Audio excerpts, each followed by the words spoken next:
Hallelujah. ಕರ್ತನಾದ ಯೇಸುವಿನ ಹೆಸರಿನಲ್ಲಿ ಜೀವಮನ್ನ ಕಾರ್ಯಕ್ರಮಕ್ಕಾಗಿ ತಮ್ಮನ್ನು ತಿರುಗುಂದಾವರ್ತಿ ಹೃತ್ಪೂರ್ವಕವಾಗಿ ನಾನು ಸ್ವಾಗತಿಸ್ತೇನೆ, ಆಹ್ವಾನಿಸ್ತೇನೆ. ಬನ್ರಿ, ನಾವು ಇವಾಗ ಶ್ರಮ ಮರಣಗಳ ಧ್ಯಾನಗಳನ್ನು ಮಾಡ್ತಾ ಇದ್ದೇವೆ.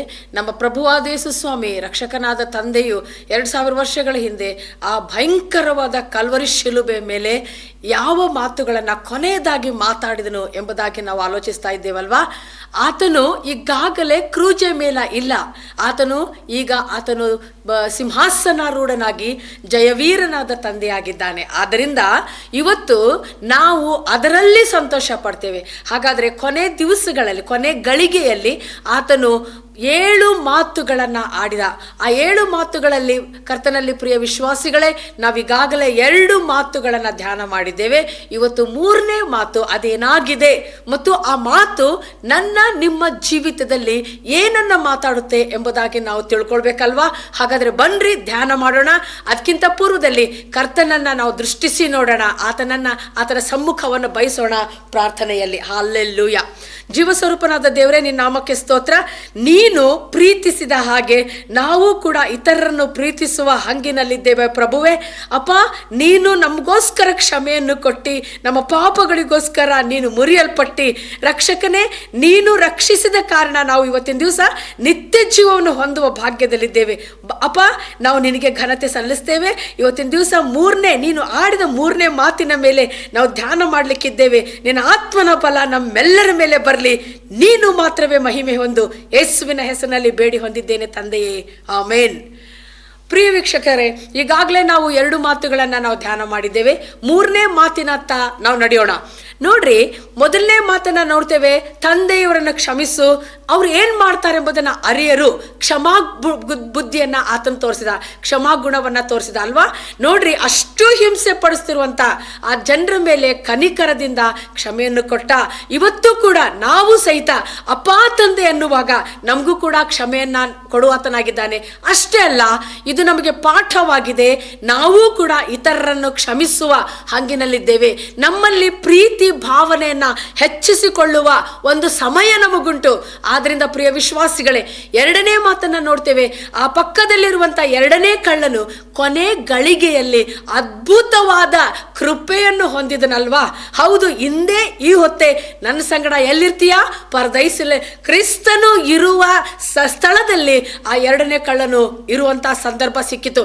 ಆತನು ಅಸಹ್ಯವಾದ ದುಷ್ಟರ ಮಧ್ಯದಲ್ಲಿ ಸೆರೆಮನೆಯಲ್ಲಿ ವಾಸಿಸುವ ಒಂದು ಅಭ್ಯಾಸ ಇಟ್ಕೊಂಡಿದ್ದ. ಅಲ್ಲಿ ಇರುವಂತಹ ಒಂದು ಯೋಗ್ಯತೆ ಅವನಿಗಿತ್ತು. ಆದರೆ ಸ್ವಲ್ಪ ಪಾಪದ ಅರಿಕೆ ಮಾಡಿ ಕರ್ತನನ್ನೇ ಹೆಚ್ಚಿಸಿಕೊಳ್ಳುವಾಗ ನೀನಾದರೂ ಅಂಥದ್ದೇನು ಮಾಡಲಿಲ್ಲ, ನಾವಾದರೂ ಇರಬೇಕಾದ ದಂಡನೆಯಲ್ಲಿ ನ್ಯಾಯವಾಗಿದ್ದೇವೆ ಎಂಬುದಾಗಿ ಹೇಳಿ ಚಿಕ್ಕ ಪ್ರಾರ್ಥನೆಯನ್ನು ತೊದಲು ನುಡಿಯಿಂದ ಮಾಡಿದ. ಕರ್ತನೇ, ನೀನು ರಾಜ್ಯವನ್ನು ಪಡೆದವನಾಗಿ ಬರುವಾಗ ನನ್ನನ್ನು ನೆನೆಸಿಕೋ. ಈ ಚಿಕ್ಕ ಪ್ರಾರ್ಥನೆ ಕರ್ತನ ಮನಸ್ಸನ್ನು ಕಲುಕಿತ್ತು ಎಂಬುದಾಗಿ ನನಗನ್ಸುತ್ತೆ. ಆದ್ರಿಂದ ರಕ್ಷಕನು ಅಂತ ಸಂಕಟದಲ್ಲಿಯೂ ಕೂಡ ಇವತ್ತೇ ನೀ ನನ್ನ ಸಂಗಡ ಪರದೈಸಿನಲ್ಲಿರುವಿ. ಇಂಥ ಭಾಗ್ಯವನ್ನು ನಾವು ಹೊಂದುವುದಷ್ಟೇ ಅಲ್ಲ, ನಮ್ಮ ಜೊತೆಗಾರರಿಗೂ ಕೂಡ ಕೊಡುವಂತ ಹಂಗಿನಲ್ಲಿರೋಣ. ಬನ್ರಿ, 3ನೇ ಒಂದು ಮಾತನ್ನ, ಅದ್ಭುತವಾದ ಮಾತು ನೋಡ್ತೇವೆ. ಆ ಕಲ್ವರಿ ಶಿಲುಬೆಯ ಮೇಲೆ ನೇತು ಹಾಕಲ್ಪಟ್ಟ ನನ್ನ ರಕ್ಷಕನು ಮೊಳೆಗಳಿಂದ ಬಡಿಸಿಕೊಂಡು ಮುಳ್ಳಿನ ಕಿರೀಟವನ್ನು ತೊಟ್ಟುಕೊಂಡು ಅಡಿಯಿಂದ ಮುಡಿಯವರೆಗೆ ಧಾರಾಕಾರವಾಗಿ ರಕ್ತ ಚಿಮ್ಮುತ್ತಿರುವಂತಹ ಆ ಸಂದರ್ಭದಲ್ಲಿ ನನ್ನ ರಕ್ಷಕನು ಭಯಂಕರವಾಗಿ ವೇದನೆ ಸಂಕಟದಲ್ಲಿರುವಾಗಲೂ ಕೂಡ 3ನೇ ಮಾತನ್ನು ಮಾತಾಡಿದ. ಅದು ಯಾರಿಗೆ ಗೊತ್ತಾ? ತನ್ನ ಪ್ರಿಯ ತಾಯಿಗೆ ಮಾತಾಡ್ತಾನೆ. ತನ್ನ ಪ್ರಿಯ ತಾಯಿಯನ್ನ ಉದ್ದೇಶಿಸಿ ಮಾತಾಡ್ತಾನೆ. ನನ್ನ ಪ್ರಿಯ ರಕ್ಷಕನು ತಾನು ಜೀವಿತ ಕಾಲದಲ್ಲಿರುವಾಗ ಅನೇಕರಿಗೆ ಅದ್ಭುತಗಳನ್ನು ಮಾಡಿದ. ಅನೇಕರು ನಡೀತಾ ಇರಲಿಲ್ಲ, ಕುಂಟುತ್ತಾ ಇದ್ರು, ಅಂಥವ್ರಿಗೆ ಕಾಲುಗಳನ್ನು ಕೊಟ್ಟ, ಕುರುಡರಿಗೆ ಕಣ್ಣುಗಳನ್ನು ಕೊಟ್ಟ, ಕಿವುಡರಿಗೆ ಕಿವಿಗಳು ಬಂತು. ಎಷ್ಟೋ ಜನ ಸಮಾಧಿ ದಾರಿಯಲ್ಲಿ ಹೋಗ್ತಾ ಇರುವಂಥವ್ರನ್ನ ಅವ್ರಿಗೆ ಪುನರುತ್ಥಾನ ಕೊಟ್ಟು ತಿರುಗಿ ಅವ್ರ ಮನೆಗೆ ಕಳಿಸ್ಕೊಟ್ಟ, ಸಮಾಧಿಗೆ ಕಳಿಸ್ಕೊಡದೆ ಹೋದ. ಅಲ್ಲಿ ಇರುವಂತ ವಿಧವೆಯರನ್ನ ಕನಿಕರಿಸಿದ. ಆತನ ಹೇಳ್ತಾನೆ, ಕುರುಬನಿಲ್ಲದ ಕುರಿಗಳು ಅಂತ ನಮ್ಮ ಮೇಲೆ ಕನಿಕರ ಕೊಟ್ಟ. ದೇವರ ವಾಕ್ಯ ಹೇಳುತ್ತೆ ಎಷ್ಟು ಸತ್ಯವಾಗಿದೆ, ಖಚಿತವಾಗಿದೆ. ದೇವರ ನಾಮಕ್ಕೆ ಸ್ತೋತ್ರ. ಆತನು ಅನೇಕರನ್ನ ಕರೆದು ಆಶೀರ್ವಾದ ಮಾಡಿದ, ಯಾರಿಗೂ ನೋವನ್ನುಂಟು ಮಾಡಲಿಲ್ಲ ಅಲ್ವಾ. ಹಾಗಾದ್ರೆ ಇಂಥ ಒಬ್ಬ ತಂದೆ ಆ ದಿವಸ ಯಾವ ಅನ್ಯಾಯ ಮಾಡದೆ ಹೋದ್ರೂ ಕೂಡ, ಯಾವ ವಂಚನೆ ಆತನಲ್ಲಿ ಬರದೇ ಇದ್ರೂ ಕೂಡ, ಕಟುಕರಾದ ಆ ಜನರ ಮಧ್ಯದಲ್ಲಿ, ರೋಮಾಯ ಸಿಪಾಯಿಗಳ ಮಧ್ಯದಲ್ಲಿ ನನ್ನ ರಕ್ಷಕನು ಕರುಣಿಸುವುದನ್ನು ನಾವು ನೋಡ್ತೇವೆ. ಹೌದು, ಆತನ ಉಪಕಾರವನ್ನು ಮಾಡಿದ, ಮಕ್ಕಳಿಗೆ ಆಶೀರ್ವಾದವನ್ನು ಮಾಡಿದ. ಆತನ ಜೀವಿತ ಕಾಲದಲ್ಲಿ ಅನೇಕರು ಆತನಿಂದ ಉಪಕಾರವನ್ನು ಹೊಂದಿದಾಗ್ಯೂ ಕೂಡ ಇವತ್ತು ನನ್ನ ರಕ್ಷಕನು ಅವರೆಲ್ಲರ ಕಡೆಯಿಂದ ಕೈ ಬಿಡಲ್ಪಟ್ಟವನಾಗಿದ್ದ. ಅಲ್ಲಿ ಇನ್ನೊಂದು ಗುಂಪನ್ನು ನೋಡ್ತೇವೆ ನಾವು, ಬಲಹೀನರಾದ ಹೆಣ್ಣು ಮಕ್ಕಳ ಗುಂಪನ್ನು ನೋಡ್ತೇವೆ. ಅಲ್ಲಿ ತನ್ನ ತಾಯಿ ಕೂಡ ಅಲ್ಲಿದ್ದಳು ಎಂಬುದಾಗಿ, ಅನೇಕ ಸ್ತ್ರೀಯರೊಡನೆ ಅಲ್ಲಿ ತನ್ನ ತಾಯಿ ಕೂಡ ಇದ್ದಳು ಎಂಬುದಾಗಿ ನೋಡ್ತೇವೆ. ತನಗೆ ಗೊತ್ತಾಯ್ತು, ನಾ ಇನ್ನು ಕೆಲವೇ ಗಳಿಗೆ ನಾ ಈ ಲೋಕದಲ್ಲಿ ಇರ್ತೇನೆ, ನಾನು ಈ ಲೋಕವನ್ನು ಬಿಟ್ಟು ಹೋಗ್ತೇನೆ ಎಂಬುದಾಗಿ ಆತನಿಗೆ ಖಾತ್ರಿ ಆದಾಗ ಆತನ ತನ್ನ ತಾಯಿಯನ್ನು ದೃಷ್ಟಿಸಿದ. ಅಲ್ವಾ? ಹಾಗಾದ್ರೆ ಪ್ರಿಯ ವಿಶ್ವಾಸಿಯೇ, ಆತನ ಏನಂತಾನಂದ್ರೆ, ಅಮ್ಮ ಈಗೋ ನಿನ್ನ ಮಗನು. ತನ್ನ ಆಪ್ತ ಶಿಷ್ಯನಾದ ಯೋಹಾನನನ್ನು ತೋರಿಸಿ, ಅಮ್ಮ ಈಗೋ ನಿನ್ನ ಮಗನು, ಈತನ ಜವಾಬ್ದಾರಿಕೆಯಲ್ಲಿ ನಾನು ನಿನ್ನನ್ನು ಬಿಟ್ಟು ಹೋಗ್ತೇನೆ ಎಂಬುದಾಗಿ ಹೇಳಿದ. ಅದೇ ರೀತಿಯಾಗಿ ಯೋಹಾನನನ್ನು ಕರೆದು ಈಗೋ ನಿನ್ನ ತಾಯಿ ಎಂಬುದಾಗಿ ಹೇಳಿದ. ಮೂರನೇ ಮಾತು, ಅಮ್ಮ ಈಗೋ ನಿನ್ನ ಮಗನು. ಆ ಶಿಷ್ಯನಿಗೆ ಈಗೋ ನಿನ್ನ ತಾಯಿ. ಹಲ್ಲೆಲೂಯಾ. ನೋಡ್ರಿ, ಇಷ್ಟು ಕಷ್ಟ ಸಂಕಟ, ತನ್ನ ವೇದನೆ, ಶರೀರದಲ್ಲಿ ನೋವು ಇರುವಾಗಲೂ ಕೂಡ ನನ್ನ ಪ್ರಿಯ ರಕ್ಷಕನಾದ ಯೇಸು ಸ್ವಾಮಿ ತನ್ನ ಒಂದು ಗೋಳನ್ನ ಹೇಳ್ಕೊಳ್ಳದೆ ಅಲ್ಲಿ ತನ್ನ ತಾಯಿಯನ್ನು ಉದ್ದೇಶಿಸಿ, ನಾನು ಈ ಕ್ಷಣ ಬಿಟ್ಟು ಹೋಗ್ತೇನೆ, ನಾ ಬಿಟ್ಟು ಹೋದ್ರೂ ಪರವಾಗಿಲ್ಲ, ಅದರ ಆಪ್ತ ಶಿಷ್ಯನಾದ ನಿನ್ನನ್ನು ನೋಡಿಕೊಳ್ಳುವ ಜವಾಬ್ದಾರಿಕೆಯನ್ನ ನನ್ನ ಪ್ರಿಯ ಶಿಷ್ಯನಿಗೆ ಕೊಟ್ಟು ಹೋಗ್ತೇನೆ ಎಂಬುದಾಗಿ ಹೇಳಿ ಆ ಯೋಹಾನನನ್ನು ಕರೆದು, ಅಮ್ಮ ಈಗೋ ನಿನ್ನ ಮಗನು ಎಂಬುದಾಗಿ ಹೇಳಿದ. ನೋಡ್ತೇವೆ, ದೇವರ ವಾಕ್ಯ ಎಷ್ಟು ಸತ್ಯವಾಗಿದೆ. ಯೇಸು ಸ್ವಾಮಿ ಒಂದು ಮಾದರಿ ಜೀವಿತವನ್ನು ಜೀವಿಸಿದ್ದಾನೆ ಅಲ್ವಾ? ಪ್ರಿಯ ವಿಶ್ವಾಸಿಯೇ, ಇವತ್ತಿನ ದಿವಸ ನಮಗೆ ದೇವರ ಆಜ್ಞೆಗಳ ಪ್ರಕಾರ ನಡೆಯುವಂಥದ್ದು ಒಂದು ಕರೆ ಇದೆ. ನಾವು ಯಾವಾಗಲೂ ದೇವರ ಆಜ್ಞೆಗಳಿಗೆ ಪ್ರಕಾರ ನಡಿಬೇಕಾಗುತ್ತೆ. ಯೇಸು ಸ್ವಾಮಿ ಇದೇ ಆಜ್ಞೆಗಳನ್ನು ಅನುಸರಿಸಿ ನಡೆದಲ್ಲ.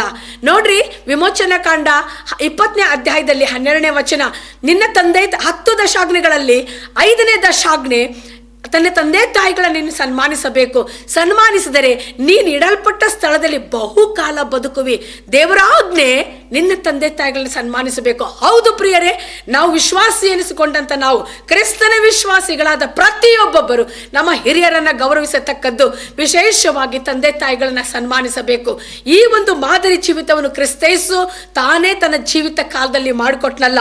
ಅದೇ ರೀತಿಯಾಗಿ ನೋಡ್ತೇವೆ, ಪೌಲನು ತಿಮೋಥೆಯನಿಗೆ ಬರೆದ ಮೊದಲನೇ ಪತ್ರಿಕೆ 5ನೇ ಅಧ್ಯಾಯ 8ನೇ ವಚನದಲ್ಲಿ ಹೀಗೆ ಬರೆಯಲಾಗಿದೆ. ನಾನು ನಿಮಗೋಸ್ಕರ ಓದ್ತೇನೆ. ಪೌಲನು ತಿಮೋಥೆಯರಿಗೆ ಬರೆದ ಮೊದಲನೇ ಪತ್ರಿಕೆ 5ನೇ ಅಧ್ಯಾಯ 8ನೇ ಅಧ್ಯಾಯ, ಯಾವನಾದರೂ ಸ್ವಂತ ಜನರನ್ನು, ವಿಶೇಷವಾಗಿ ತನ್ನ ಮನೆಯವರನ್ನು ಸಂರಕ್ಷಿಸದೆ ಹೋದರೆ, ಸ್ವಲ್ಪ ಆಲೋಚನೆ ಮಾಡಿ ನೋಡ್ರಿ, ಯಾವನಾದರೂ ಸ್ವಂತ ಜನರನ್ನು, ವಿಶೇಷವಾಗಿ ತನ್ನ ಮನೆಯವರನ್ನು ಸಂರಕ್ಷಿಸದೆ ಹೋದರೆ ಅವನು ಕ್ರಿಸ್ತ ನಂಬಿಕೆಯನ್ನು ತಿರಸ್ಕರಿಸಿದವನಾಗಿದ್ದಾನೆ.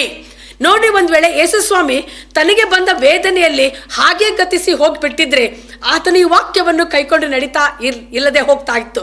ಆದರೆ ತನ್ನ ಸ್ವಂತ ಜನರನ್ನು ಪರಾಂಬರಿಸಬೇಕೆಂಬುದಾಗಿ ವಾಕ್ಯ ಹೇಳಿದ ಪ್ರಕಾರ ಯೇಸು ಸ್ವಾಮಿ ತನ್ನ ತಾಯಿಯನ್ನ, ವಿಧವೆಯಾದ ಅಬಲೆಯಾದ ತನ್ನ ತಾಯಿಯನ್ನ ಆತನು ಪರಾಂಬರಿಸಿದನಲ್ವಾ? ಹಾಗಾದರೆ ಪ್ರಶ್ನೆ ಬರುತ್ತೆ, ಈ ತಾಯಿ ಯಾರು? ನಮಗೆಲ್ಲ ಗೊತ್ತಿದೆ, ಮರಿಯಳು ಕನ್ಯೆಯಾಗಿರುವಾಗ, ಮೊಟ್ಟ ಮೊದಲನೇದಾಗಿ ಮರಿಯಳು ಕನ್ಯೆಯಾಗಿರುವಾಗ ಆ ದೇವದೂತನ ಮೂಲಕವಾಗಿ ನೀನು ಪರಾತ್ಪರನ ಶಕ್ತಿಯ ನೆರಳು ನಿನ್ನ ಮೇಲೆ ಬೀಳುವಾಗ ನಿನಗೆ ಒಂದು ಮಗು ಹುಟ್ಟುತ್ತೆ ಅಂದಾಗ ಆಕೆ ತಕ್ಷಣ ಸ್ವಲ್ಪ ಗಾಬರಿ ಆಗ್ತಾಳೆ. ಸ್ವಾಮಿ, ಇದು ಹೇಗಾದೀತು ಅಂದಾಗ್ಯೂ ಕೂಡ ಮುಂದೆ ಆಕೆ ಅಂತಾಳೆ, ಅಪ್ಪ ನೀನು ಹೇಳಿದಂತೆ ನನಗಾಗಲಿ, ದೇವರ ವಾಕ್ಯ ಹೇಳಿದಂತೆ ನನಗಾಗಲಿ ಎಂಬುದಾಗ ಅನ್ನುವಂಥ ವಿಧೇಯತೆ ಮರಿಯಳಲ್ಲಿತ್ತು. ಹಲ್ಲೆಲೂಯಾ. ಇಂಥ ತಾಯಿಯ ಮಗನಾಗಿರುವ ಯೇಸು ಸ್ವಾಮಿ ಒಳ್ಳೆ ಮಾದರಿ ಜೀವಿತವನ್ನು ಜೀವಿಸಿದ್ದಾನೆ. ಪ್ರಿಯರೇ, ಪ್ರಿಯ ವಿಶ್ವಾಸಿಯೇ, ಈಗಲಾದ್ರೂ ಕೂಡ ನಾನು ತಾಯಿಯ ಇದ್ದೇನೆ, ನೀವು ತಾಯಿಗಳಿದ್ದೀರಾ. ನಾವು ಯಾವ ರೀತಿ ವಿಧೇಯತೆಯನ್ನು ನಾವು ಕಲ್ತ್ಕೊಂಡಿದ್ದೇವೆ, ವಾಕ್ಯದ ಪ್ರಕಾರ ನಾವು ನಡಿತೇವೆ. ಮರಿಯಳು ಹೇಳ್ತಾಳೆ, ನಿನ್ನ ಮಾತಿನಂತೆ ನನಗಾಗಲಿ. ಹಲ್ಲೆಲೂಯಾ. ಪರಾತ್ಪರನ ಶಕ್ತಿಯ ನೆರಳಿನ ಮೂಲಕ ಹುಟ್ಟಿರುವಂತ ಯೇಸು ಸ್ವಾಮಿ ಕನ್ಯೆಯ ಮೂಲಕ ಆಕೆ ಹೇಳ್ತಾಳೆ, ಈ ಲೋಕದ ಯಾವ ಮಾತಿಗೆ ಆಕೆ ಭಯಪಡಲಿಲ್ಲ, ನಿನ್ನ ಮಾತಿನಂತೆ ನನಗಾಗಲಿ ಅಲ್ವಾ? ಹಾಗಾದ್ರೆ ನಾವು ಕೂಡ ದೇವರ ವಾಕ್ಯದ ಪ್ರಕಾರ ನನಗಾಗಲಿ ಎಂಬುದಾಗಿ ಹೇಳುವ ಒಂದು ಮನಸ್ಸು ನಮಗೆ ಬೇಕಲ್ವಾ? ಹಾಗಾದ್ರೆ ನೋಡ್ತೀವಿ, ಆ ತಾಯಿಯನ್ನ ಪರಾಂಬರಿಸುವ ಮನಸ್ಸು ಅಂತ ವೇದನೆಯಲ್ಲೂ ಕೂಡ ನನ್ನ ರಕ್ಷಕನಾದ ಯೇಸು ಸ್ವಾಮಿಗೆ ಬರಬೇಕಾಗಿದ್ರೆ ಆಕೆ ತಾಯಿ ಎಂಥವಳಾಗಿದ್ಲು, ಎಂಥ ತಾಯಿಯಾಗಿದ್ಲು, ದೇವರ ಭಯಭಕ್ತಿಯುಳ್ಳ ತಾಯಿಯಾಗಿದ್ಲು, ದೇವರ ವಾಕ್ಯಕ್ಕೆ ವಿಧೇಯತೆಯನ್ನು ತೋರಿಸುವ ತಾಯಿಯಾಗಿದ್ಲು, ದೇವರಿಗೆ ಅಧೀನಳಾದ ತಾಯಿಯಾಗಿದ್ಲು. ಹಲ್ಲೆಲೂಯ. ಹಾಗಾದ್ರೆ ತಾಯಿಯಾಗಿರುವ ನಾನು ನೀನು ದೇವರ ವಾಕ್ಯಕ್ಕೆ ನಾವು ವಿಧೇಯರಾಗ್ತೇವ? ದೇವರು ಹೇಳಿದಂತೆ ನಾವು ಮಾಡ್ತೇವಾ? ಸ್ವಲ್ಪ ಆಲೋಚನೆ ಮಾಡ್ಬೇಕಲ್ವಾ? ಹಾಗಾದ್ರೆ ನೋಡ್ತೇವೆ ಇನ್ನೊಂದ್ಸಾರಿ ತಾಯಿಯ ಮತ್ತು ಮಗನ ಸಂಬಂಧವನ್ನ ನಾವು ಆಲೋಚಿಸ್ತಾ ಇದ್ದೇವೆ. ಆತನು 12 ವರ್ಷದವನಾಗಿರುವಾಗ, ಯೇಸು ಸ್ವಾಮಿ 12 ವರ್ಷದವನಾಗಿರುವಾಗ ಯೆರೂಸಲೇಮಿಗೆ ಹಬ್ಬಕ್ಕೆಂದು, ಜಾತ್ರೆಗೆಂದು ಅವರು ಹೋಗಿದ್ರು. ತಂದೆ ತಾಯಿ ಮಕ್ಕಳು ಸಮೇತವಾಗಿ 12 ವರ್ಷದವನಾಗಿದ್ದಾಗ ಅವರು ಆ ಮಗನನ್ನು ಕರ್ಕೊಂಡು ಜಾತ್ರೆಗೆ ಹೋದಾಗ ಆ ಜಾತ್ರೆಯ ಗದ್ದಲಲ್ಲಿ ಮಗ ಕಳೆದು ಹೋದಾಗ ಅವರು ವಾಪಸ್ ತಿರುಗಿ ಬಂದು ಆ ಮಗನನ್ನು ಹುಡುಕೋದಕ್ಕೋಸ್ಕರ ಬಂದ್ರು ಎಂಬುದಾಗಿ ನೋಡ್ತೇವೆ. ಲೂಕನ ಬರೆದ ಸುವಾರ್ತೆ 2ನೇ ಅಧ್ಯಾಯದಲ್ಲಿ ಆ ಒಂದು ಸಂಭಾಷಣೆ ಇದೆ ತಾಯಿಗೂ ಮತ್ತು ಮಗನಿಗೂ. ಲೂಕನ ಬರೆದ ಸುವಾರ್ತೆ 2ನೇ ಅಧ್ಯಾಯ 48ರಿಂದ ಅಲ್ಲಿ ನೋಡ್ತೇವೆ, ತಂದೆ ತಾಯಿಗಳು ಆ ಮಗನನ್ನ ದೇವಾಲಯದಲ್ಲಿ ದೊಡ್ಡ ದೊಡ್ಡ ಜನರ ಮಧ್ಯೆ ದೇವರ ವಿಷಯದಲ್ಲಿ ಮಾತನಾಡ್ತಿರುವುದನ್ನು ನೋಡಿ ತಂದೆ ತಾಯಿಗಳು ಬೆರಗಾದ್ರು ಎಂಬುದಾಗಿ ನೋಡ್ತೇವೆ. ಬೆರಗಾದ್ರು. ಆಗ ತಾಯಿ ಕೇಳ್ತಾಳೆ, ಕಂದ ನೀನು ನಮಗೆ ಯಾಕೆ ಹೀಗೆ ಮಾಡಿದ್ದಿ? ಹಲ್ಲೆಲೂಯ. ತಾಯಿ ಕೇಳ್ತಾಳೆ ಮಗನಿಗೆ, ಕಂದ ಮಗನೇ ನೀ ನಮಗೆ ಯಾಕೆ ಹೀಗೆ ಮಾಡಿದಿ ಎಂಬುದಾಗಿ ಅನ್ನುವಾಗ ಈಗ ಇಲ್ಲಿ ಗೊತ್ತಾಗುತ್ತೆ ತಾಯಿ ಎಷ್ಟು ನಮ್ರತೆ ಉಳ್ಳವಳಾಗಿದ್ಲು, ನಮ್ರತೆ ಸ್ವಭಾವ ಆಕೆಗಿತ್ತು ಎಂಬುದಾಗಿ ನೋಡ್ತೇವೆ. ಮೊದಲನೇದಾಗಿ ನಾವು ನೋಡಿದೆವು, ಆಕೆ ವಿಧೇಯಳಾದ ತಾಯಿಯಾಗಿದ್ಲು, ದೇವರ ಮೇಲೆ ಅಧೀನ ಉಳ್ಳ ತಾಯಿಯಾಗಿದ್ಲು, ದೇವರ ಭಯಭಕ್ತಿ ಉಳ್ಳ ತಾಯಿಯಾಗಿದ್ಲು. ಆದ್ರೆ ಇಲ್ಲೇ ನೋಡ್ತೇವೆ ಆಕೆ ನಮ್ರತೆಯಲ್ಲಿ ಇರುವಂತ ತಾಯಿಯಾಗಿದ್ದಳು. ಇಂಥ ಕುಟುಂಬ ನಿನಗೆ ನಾನು ನೀನು ರೂಪಿಸ್ಬೇಕಲ್ವಾ? ತಾಯಿಯಾಗಿ ನಾನು ನೀನು ರೂಪಿಸ್ಬೇಕಲ್ವಾ? ನಮ್ಮ ಮನೆಗಳಲ್ಲಿ ನಮ್ರತೆಯಿಂದ ನಾವು ವರ್ತಿಸ್ಬೇಕಲ್ವಾ? ದೀನತೆಯಲ್ಲಿ ತಗ್ಗಿದ ಸ್ವಭಾವದಿಂದ ನಾವು ನಡ್ಕೋಬೇಕಲ್ವಾ? ಮಗನಿಗೆ ಕೇಳ್ತಾಳೆ, ಕಂದ ನೀನು ನಮಗೆ ಯಾಕೆ ಹೀಗೆ ಮಾಡಿದಿ? ಆಗ ತಂದೆ ಮಗನು ಹೇಳ್ತಾನೆ, ಬಾಲಕನಾದ ಯೇಸು ಸ್ವಾಮಿ ಕೊಡು ಉತ್ತರ, ನಿನ್ನ ತಂದೆಯೂ ನಾನು ಅಷ್ಟೇ ಅಲ್ಲ, ನಿನ್ನ ತಂದೆಯೂ ನಾನು ಎಷ್ಟೋ ತಳಮಳಗೊಂಡೆವು, ನಿನ್ನ ಇಲ್ಲದನ್ನು ನೋಡಿ ನಾವೆಷ್ಟೋ ತಳಮಳಗೊಂಡೆವು. ಹೌದು, ಆ ಮಗನನ್ನು ಕಳ್ಕೊಂಡು ತಾಯಿ ತಳಮಳಗೊಂಡಳು ಎಂಬುದಾಗಿ ಗೊತ್ತಾಗುತ್ತೆ. ಹಾಗಾದ್ರೆ ಇವತ್ತಿನ ದಿವಸ ನನ್ನ ಮಕ್ಕಳು ಎಲ್ಲಿದ್ದಾರೆ, ನಮ್ಮ ಮಗನು ಎಲ್ಲಿದ್ದಾನೆ, ನಮ್ಮ ಮಗಳು ಯಾವ ಸ್ಥಿತಿಯಲ್ಲಿದ್ದಾಳೆ ಎಂಬ ಆಲೋಚನೆ ನಾವು ಮಾಡ್ಬೇಕಲ್ವಾ?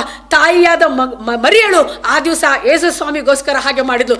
ಬಹುಶಃ ಈ ಒಂದು ಪ್ರೀತಿ, ಆ ಪ್ರೀತಿಯ ಕುಟುಂಬ, ಆ ಕುಟುಂಬದಲ್ಲಿ ಕಾಳಜಿ ವಹಿಸುವಂತ ಮತ್ತು ಪ್ರೀತಿಯನ್ನು ತೋರಿಸುವಂತ ದೇವ ಭಯಭಕ್ತಿಯುಳ್ಳ ಕುಟುಂಬ ಆ ಯೋಸೇಫ್, ಮರಿಯಳು ಮತ್ತು ಯೇಸು ಸ್ವಾಮಿಯ ಕುಟುಂಬವಾಗಿತ್ತು ಎಂಬುದಾಗಿ ನಮಗೆ ಗೊತ್ತಾಗುತ್ತೆ. ಹಾಗೆ ಮುಂದೆ ನೋಡ್ತೇವೆ, ಆತನು ಯೇಸು ಸ್ವಾಮಿಯನ್ನು ಒಳಗೊಂಡು ಮರಿಯಳು ಕಾನಾನ್ ಊರಿನ ಒಂದು ಮದುವೆಗೆ ಹೋದಾಗ ಅಲ್ಲಿ ನಮಗೆ ಗೊತ್ತಾಗಿದೆ, ಮದುವೆಯಲ್ಲಿ ಪಕ್ಕರೆ ದ್ರಾಕ್ಷಾರಸ ತೀರಿ ಹೋಯ್ತು, ಅಲ್ಲೇ ಕೊರತೆ ಉಂಟಾಯಿತು. ಆ ಕೊರತೆಯಲ್ಲಿ ಮರಿಯಳಿಗೆ ಗೊತ್ತಿತ್ತು, ಈ ಕೊರತೆಯನ್ನ ನೀಗಿಸಬಲ್ಲನು ಆ ಯೇಸು ಸ್ವಾಮಿ ಎಂಬುದಾಗಿ ಗೊತ್ತಿತ್ತು. ಆಕೆ ಏನಂತಾಳೆ, ಅಪ್ಪ ಅಲ್ಲಿ ದ್ರಾಕ್ಷಾರಸ ತೀರಿ ಹೋಯ್ತು. ತಿರುಗಿ ಮಗನಿಗೂ ಮತ್ತು ತಾಯಿಗೆ ಸಂಭಾಷಣೆ ಆಗುತ್ತೆ, ಅಲ್ಲಿ ದ್ರಾಕ್ಷಾರಸ ಇಲ್ಲದೆ ಹೋಗಿದೆ ಮಗ ಅಂತ ಹೇಳಿದಾಗ ಆತನು ಹೇಳಿದ, ಅಮ್ಮ ಇನ್ನು ನನ್ನ ಸಮಯ ಬಂದಿಲ್ಲ, ನನ್ನ ಗೊಡವೆ ನಿನಗೇಕೆ ಅಂದನು. ಆದರೂ ಕೂಡ ಆಕೆ ಹೊರಗೆ ಬಂದು ಮಗನ ಕಡೆ ಇನ್ನೂ ಬೇರೆ ಮಾತಾಡದೆ ಹೊರಗಡೆ ಬಂದು ಕೆಲಸಗಾರರಿಗೆ ಹೇಳ್ತಾಳೆ, ಪಾರುಪತ್ಯಗಾರರಿಗೆ ಹೇಳ್ತಾಳೆ, ಆತನು ಏನಾದರೂ ನಿಮಗೆ ಕೆಲಸ ಹೇಳಿದ್ರೆ ನೀವು ಮಾಡಿರಿ ಎಂಬುದಾಗಿ ಹೇಳ್ತಾಳೆ. ಹಲ್ಲೆಲೂಯ. ಮರಿಯಳಂತೆ ನಾವು ಕ್ರಿಸ್ತನಿಗೆ ನಮ್ಮನ್ನ ಅಧೀನಪಡಿಸ್ಕೊಳ್ಬೇಕು, ದೇವರಿಗೆ ಅಧೀನಪಡಿಸ್ಕೊಳ್ಬೇಕು. ಆಕೆ ಗೊತ್ತಿತ್ತು, ನನ್ನ ಮಗನು ಈ ಕೊರತೆಯನ್ನು ನೀಗಿಸಲು ಶಕ್ತನಾಗಿದ್ದಾನೆ, ಈತನು ಈ ಕೊರತೆಯನ್ನ ನೀಗಿಸಲು ಸಮರ್ಥನಾದನ ಆಗಿದ್ದಾನೆ ಎಂಬುದಾಗಿ ಗೊತ್ತಿತ್ತು. ಹಲ್ಲೆಲೂಯ. ಮಗನನ್ನು ಇಷ್ಟು ನಿಕಟವಾಗಿ ತಿಳ್ಕೊಂಡಂತ ತಾಯಿ ಇವತ್ತು ನಾನು ನೀವು ನಮ್ಮ ಮಕ್ಕಳನ್ನು ಇಷ್ಟು ನಿಕಟವಾಗಿ ತಿಳ್ಕೊಂಡಿದ್ದೇವಾ? ಸ್ವಲ್ಪ ಆಲೋಚನೆ ಮಾಡ್ಬೇಕಲ್ವಾ ಪ್ರಿಯ ವಿಶ್ವಾಸಿ? ಹಾಗಾದ್ರೆ ನೀನು ಒಳ್ಳೆ ತಾಯಿ ಆಗ್ಬೇಕಾಗಿದ್ರೆ ಮೊದಲು ದೇವ ಭಯಭಕ್ತಿಯಲ್ಲಿ ನಡೆಯಬೇಕು. ಆಮೇಲೆ ನಾವು ದೇವರಿಗೆ ವಾಕ್ಯಕ್ಕೆ ವಿಧೇಯರಾಗಿ ಜೀವಿಸಬೇಕು. ನಾವು ನಮ್ಮನ್ನು ಸಂಪೂರ್ಣವಾಗಿ ಕರ್ತನಿಗೆ ಅಧೀನತೆ ಪಡಿಸ್ಕೊಳ್ಬೇಕು.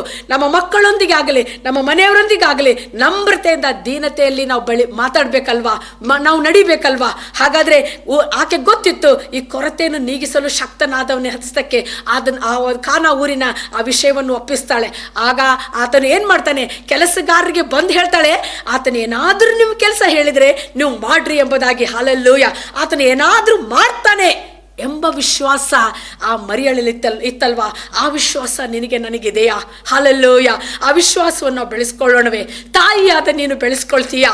ಆಗ ನೀವತ್ತು ನೀ ಮಕ್ಕಳನ್ನು ನಾವು ದೇವ ಭಯಭಕ್ತಿಯಲ್ಲಿ ಬೆಳೆಸುವಾಗ, ಮುಂದೆ ನಮ್ಮ ಮುಪ್ಪಿನ ಪ್ರಾಯದಲ್ಲಿ ನಾವು ವೃದ್ಧರಾಗಿರುವಾಗ, ನಾವು ಹಿರಿಯರಾಗಿರುವಾಗ ನಮ್ಮ ಮಕ್ಕಳು ಕೂಡ ನಮ್ಮನ್ನು ಪ್ರೀತಿಸಿ ಪರಾಂಬರಿಸ್ತಾರಲ್ವಾ? ಹಲ್ಲೆಲೂಯ. ಆಗ ಪಾರುಪತ್ಯಗಾರರಿಗೆ ಆತನು ಹೇಳಿದ ಏನಂತೇಳಿ, 6 ಬಾನಿಗಳನ್ನ ನೀರಿನಿಂದ ತುಂಬಿಸಿರಿ. ಏನಾಯ್ತು?